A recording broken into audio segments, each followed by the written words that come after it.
জাতীয়তাবাদী ছাত্রদলের পক্ষ থেকে আমরা জানিয়েছি যে এখানে ছাত্রদলের কোনো পর্যায়ে কোনো নেতাকর্মী জড়িত নয়। দেশে কয়েকটি অনাকাঙ্ক্ষিত ঘটনা ঘটেছে, তার সবকটিতে ছাত্রলীগ, যুবলীগ সহ পরাজিত পেশিবাদী শক্তির দোসররা আসলে দায়ী। পাহাড়ের সমস্যা, গোপালগঞ্জের ইভেন বাইতুল মোকাররমের প্রত্যেকটি ঘটনায় আমাদেরকে স্পষ্ট বার্তা দিচ্ছে যে পরাজিত প্যাসিস্টের দোসররা এখনও ষড়যন্ত্র করছে। জাহাঙ্গীরনগর বিশ্ববিদ্যালয় বাংলাদেশ জাতীয়তাবাদী ছাত্রদলের গত 3 বছর ধরে কোনো সাংগঠনিক কার্যক্রম নেই, মানে আমাদের কোনো এখানে সাংগঠনিক স্ট্রাকচার নেই।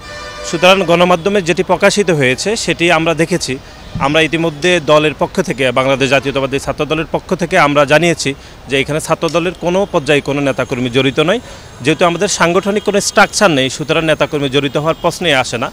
আমরা দৃঢ়ভাবে যেটি বলতে চাই সাধারণ শিক্ষার্থীদের উদ্দেশ্যে, জাহাঙ্গীরনগর বিশ্ববিদ্যালয়ের যে হত্যাকাণ্ডটি হয়েছে, যদিও তিনি একটি বিতর্কিত সংগঠনের নেতা, আমরা মনে করছি যে বিচার বহির্ভূত হত্যাকাণ্ড সবসময় একটি অপরাধ এবং প্রচলিত আইনে যারা দোষী সাব্যস্ত রয়েছে তাদের অবশ্যই বিচার হওয়া উচিত।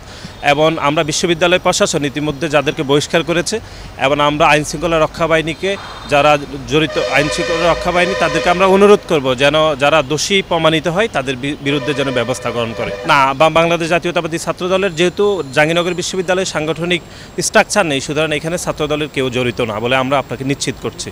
আমরা গত 16 থেকে 17 বছর ধরে ছাত্রলীগের অব্যাহত সন্ত্রাসে আমরা যেটি দেখেছি যে ঢাকা বিশ্ববিদ্যালয় স্যার এফ রহমান হলে যে ঘটনা ঘটেছে, আবু বক্করের হত্যাকাণ্ড, বুয়েটে আবরার হত্যাকাণ্ড, জগন্নাথ বিশ্ববিদ্যালয় বিশ্বজিৎ হত্যাকাণ্ড, এরপরে আমরা দেখেছি গত 2 দিনে বাংলাদেশের 2টি সুনামধন্য বিশ্ববিদ্যালয়, জাহাঙ্গীরনগর বিশ্ববিদ্যালয় ছাত্রলীগের এক কর্মীকে নৃশংসভাবে হত্যা করেছে। আমরা সেটি বিচার দাবি করেছি এবং একই সাথে সাথে বাংলাদেশের সবচেয়ে বড় বিদ্যাপীঠ ঢাকা বিশ্ববিদ্যালয়ের অ্যাপিচ হলে যে ঘটনা ঘটেছে সেটারও আমরা বিচার দাবি করেছি।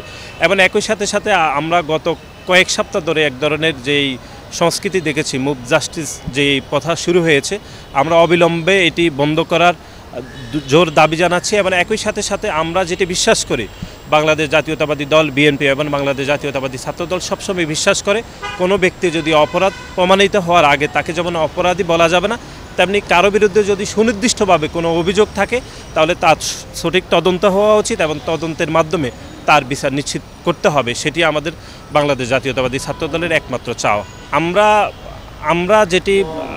আমাদের যেটি মনে হয়েছে, ঢাকা বিশ্ববিদ্যালয় সহ গত 5 আগস্ট ছাত্র জনতার যে গণ অভ্যুত্থানের মাধ্যমে খুনি হাসিনা সরকার দেশ থেকে পালিয়ে যেতে বাধ্য হয়েছে, তারপরে আমরা দেশে কয়েকটি অনাকাঙ্ক্ষিত ঘটনা ঘটেছে, তার সবকটিতে ছাত্রলীগ, যুবলীগ সহ পরাজিত পেশিবাদী শক্তির দোসররা আসলে দায়ী। আমরা যদি আপনাকে স্পেসিফিক করি, আমরা দেখতে পাবো গোপালগঞ্জে বাংলাদেশের সেনাবাহিনীর উপর হামলা হয়েছে এবং গোপালগঞ্জে আরেকটি ঘটনা ঘটেছে, সেটা হচ্ছে বাংলাদেশ জাতীয়তাবাদী স্বেচ্ছাসেবক দলের সভাপতির উপর হামলা হয়েছে, সেখানে একজনকে খুন করা হয়েছে। এর আগে আপনি দেখেছেন গতকাল বাইতুল মোকাররমে কীভাবে পরাজিত শক্তিরা এসে এরকম কাণ্ড ঘটিয়েছে। এর আগে আমরা দেখেছি আনসার বাহিনীতে বিদ্রোহ হয়েছে, তারাও পরাজিত ফ্যাসিস্ট বাহিনীর দোসররা। এর আগে আমরা পাহাড়ও একই বিষয় দেখেছি যেখানে ছাত্রলীগের সন্ত্রাসীরা এরকম কাজ করছে। সুতরাং ঢাকা বিশ্ববিদ্যালয়, জাহাঙ্গীরনগর বিশ্ববিদ্যালয়, পাহাড়ের সমস্যা, গোপালগঞ্জের ইভেন বাইতুল মোকাররমের প্রত্যেকটি ঘটনায় আমাদেরকে স্পষ্ট বার্তা দিচ্ছে যে পরাজিত প্যাসিস্টের দোসররা এখনও ষড়যন্ত্র করছে এবং সাধারণ শিক্ষার্থীদের কথিত ব্যানারে ছাত্রলীগের সন্ত্রাসীরা ঢাকা বিশ্ববিদ্যালয় ফজলুল হক হল, মুসলিম হলে এরকম ঘটনা ঘটিয়েছে।